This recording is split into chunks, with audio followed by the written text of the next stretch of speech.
positionka ama qaabka ugu wanaagsan ee hooyada uurka leh wanaagsan inay u seexato.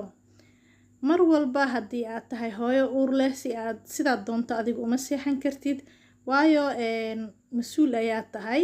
marka hab ayaa jira ku keeni kara maxay heetood inay waxyeelo adiga iyo beebiga caloosha ku jira ku keeni kara, kugu sababi kara waxyeelo.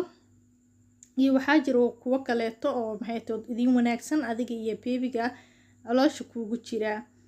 marka waxyaabaha qaldan oo inta badan la sameeyo waxaa ka mid ah hooyada inay u seexato dhabar sida u jeedaan waa qalad. uma seexan karto hooyada inay dhabarka u seexato kaleeto, maxaa yeelay waxaa macquul ah in beebiga uu oxygen-ka ku yaraado oo sidaasina oo oxygen la-aan ugu dhacdo beebiga calooshaada ku jiro. marka mar walba haddii aad tahay hooyo uur leh waxaad tahay mas-uul naftaada kaliya